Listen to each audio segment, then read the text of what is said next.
Hola, mi nombre es Jonathan Barton de la Pontificia Universidad Católica de Chile. En esta cápsula mi intención es explicar las raíces de la medición de carbono y la formulación de medidas para su reducción.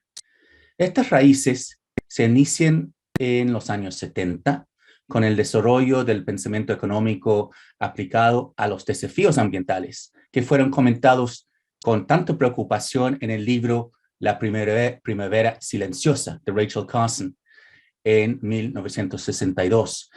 También en el informe del Club de Roma, Los límites al crecimiento, en el año 1972, y en la cumbre sobre el medio ambiente humano en Estocolmo, en el mismo año. Los temas principales que me gustaría transmitir son estos: la importancia de la economía ecológica como disciplina y la teoría de sistemas, y su relación con una nueva conciencia ambiental desde los años 60. Segundo, el origen de la huella de carbono en la huella ecológica. Finalmente, el rol de la huella de carbono actualmente como herramienta para responder al cambio climático. La intención es vincular tres elementos de la historia de la crisis socioecológica y las respuestas a ella. Tenemos la conferencia de Estocolmo en 72, posterior a la publicación de libros sobre la contaminación química en la primavera silenciosa de Rachel Carson en 62 y la bomba poblacional de Paul Ehrlich en 1968. Y esta conferencia buscaba responder a la crisis de la contaminación, la relación entre crecimiento poblacional y la disponibilidad de recursos, y temas de pobreza y insalubridad. Durante los 70 surgieron la economía ecológica como subdisciplina y para evaluar y medir estos desafíos.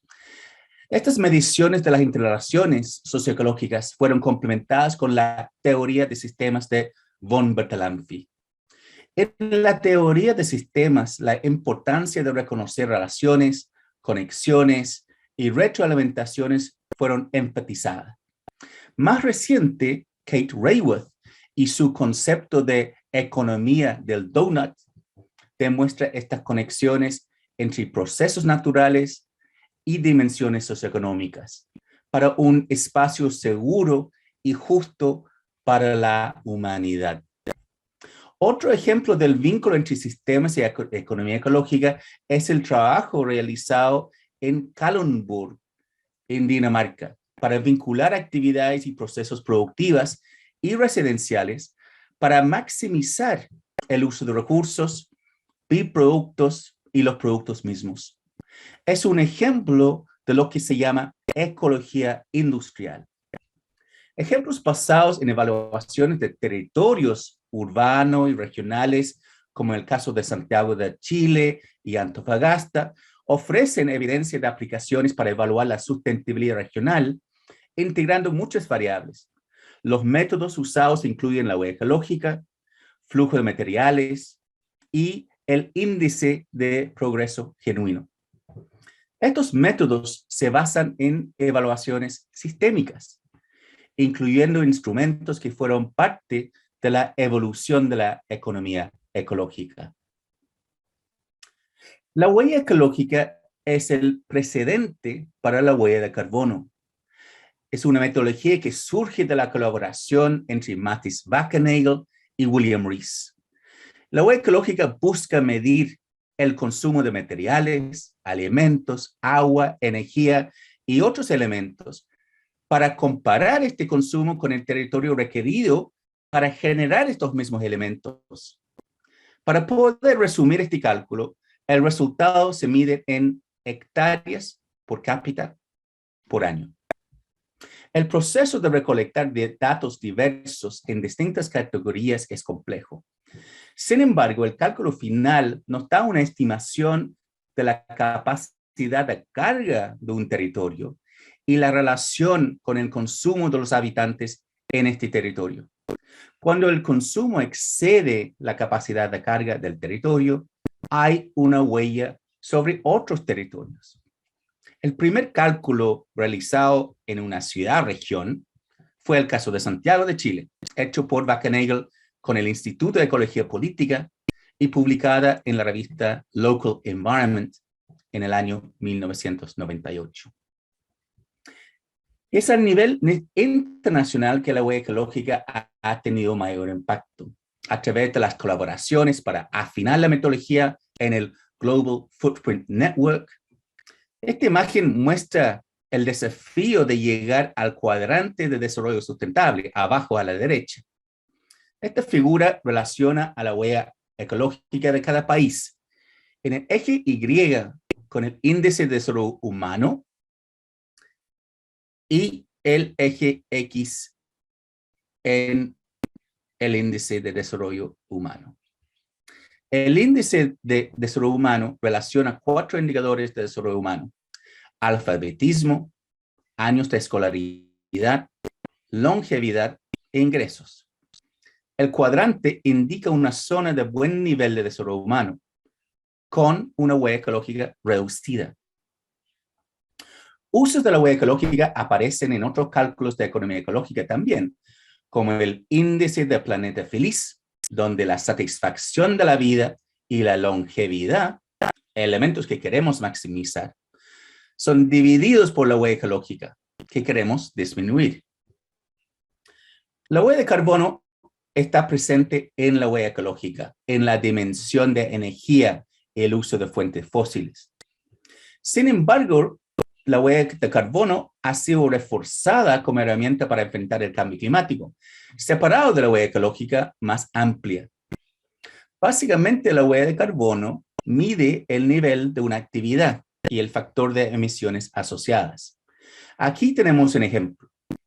Si queremos medir las emisiones de un vehículo, necesitamos saber el consumo de combustible, benzina y diésel, y multiplicarlo por el factor de emisión asociado. Por ejemplo, ¿cuántas emisiones de CO2 en toneladas equivalen a 1 litro de benzina?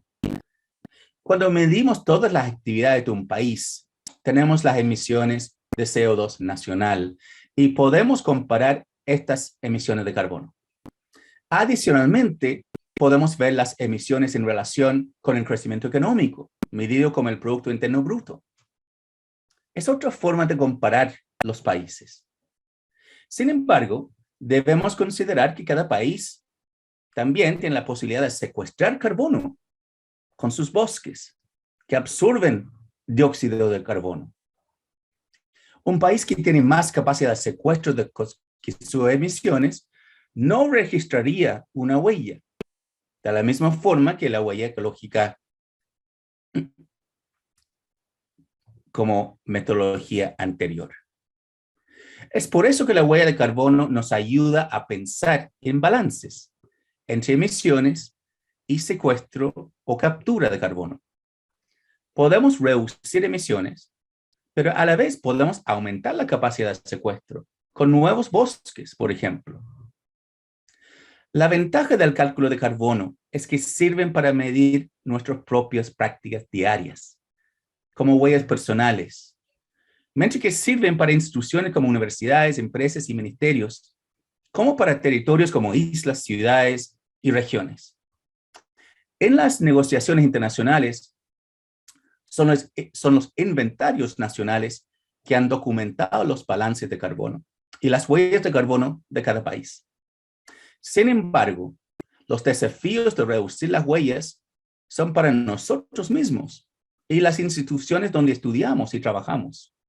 Las universidades tienen una gran tarea durante este siglo para promover capacitación y respuestas al cambio climático. En resumen, la economía ecológica como subdisciplina que surgió en los años 70 nos ayuda a medir en forma sistémica y integrada. La huella ecológica es un ejemplo de ella, basado en un análisis de capacidad de carga territorial y consumo de la población en este territorio.